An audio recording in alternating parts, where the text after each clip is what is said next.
मुल्क है, ये हमारा मुल्क है, मालूम है? आप बंदूक क्यों टांगा? সিলেটের ভারত এবং বাংলাদেশ সীমান্তে কারফিউ জারি। তো আমরা জানি যে সিলেট জাফলং থেকে শুরু করে বেশ কিছু পর্যটন এলাকা রয়েছে।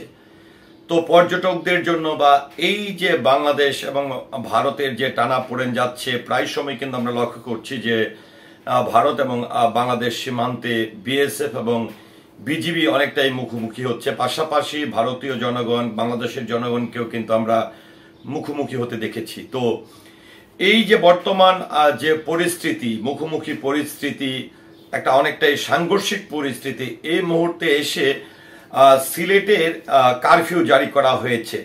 তো আসলে সিলেটে কোন কোন এলাকাগুলোতে কারফিউ জারি করা হয়েছে, পর্যটকদের জন্য কতটা নিরাপদ বা পর্যটকরা কোন কোন এলাকাতে যেতে পারবে না পারবে, তো এই সকল তথ্য নিয়ে কিন্তু বাংলাদেশের একটি গণমাধ্যম দৈনিক যুগান্তর তারা 9 মে একটি সংবাদ প্রকাশ করেছে। সেখানে তারা যেটি তথ্য তুলে ধরেছেন এবং হেডলাইন যেটি দিয়েছে সেটি হচ্ছে সিলেট সীমান্তে কারফিউ জারি। তো চলুন আমরা একটু জেনে নিই যে সিলেটের কোন কোন সীমান্তবর্তী এলাকাগুলোতে আসলে কারফিউ জারি করা হয়েছে।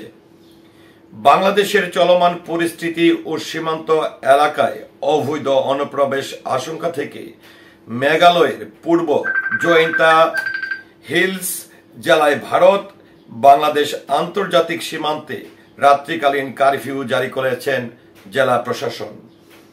বিজিবি 19 ব্যাটালিয়নের অধিনায়ক লেফটেন্যান্ট কর্নেল জুবায়ের আনোয়ার বিষয়টি নিশ্চিত করেছেন। তিনি জানান, এ বিষয়ে বিজিবির পক্ষ থেকে সীমান্তবাসীকে সতর্ক করা হয়েছে। জেলা ম্যাজিস্ট্রেট শ্রী শিবাংশ অবস্থিত স্বাক্ষরিত আদেশ অনুযায়ী 163 ধারায় এই কারফিউ জারি করা হয়।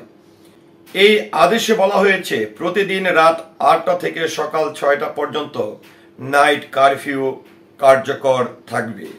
কারফিউটি সীমান্তের শূন্যরেখা থেকে 500 মিটার পর্যন্ত এলাকায় প্রযোজ্য হবে। এই কারফিউ আওতায় যেসব কার্যক্রম সম্পূর্ণরূপে নিষিদ্ধ ঘোষণা করা হয়েছে তা হল আন্তর্জাতিক সীমান্ত পেরিয়ে বাংলাদেশে প্রবেশ বা অবৈধভাবে ভারতের প্রবেশের উদ্দেশ্যে চলাফেরা, লাঠি, রড ও পাথর সহ অন্যান্য অস্ত্র উপযোগী বস্ত্র বহন, গবাদি পশু, চোরাচালান পণ্য, সুপারি, পানের পাতা, শুকনো মাছ, বিড়ি, সিগারেট, চা পাতা ইত্যাদি পাচার। আদেশে আরো উল্লেখ করা হয়েছে সীমান্ত এলাকায় সম্পূর্ণরূপে বেড়াহীন হয় এটি চোরাচালানকারী, অবৈধ অনুপ্রবেশকারী এবং নিষিদ্ধ ঘোষিত সন্ত্রাসী গোষ্ঠীর সদস্যদের জন্য ঝুঁকিপূর্ণ প্রবেশ পথে পরিণত হয়েছে। ফলে শান্তি শৃঙ্খলা বজায় রাখার স্বার্থে এই পদক্ষেপটি নেওয়া হয়েছে। এই আদেশ অবিলম্বে কার্যকর হয়েছে এবং পরবর্তী নির্দেশ না দেওয়া পর্যন্ত বলবৎ থাকবে বলে উল্লেখ করা হয়েছে। তো যাই হোক, এখানে একটি বিষয় যেটি হচ্ছে চোরাচালান কিংবা সন্ত্রাসীদের এপার ওপার পথ চলা।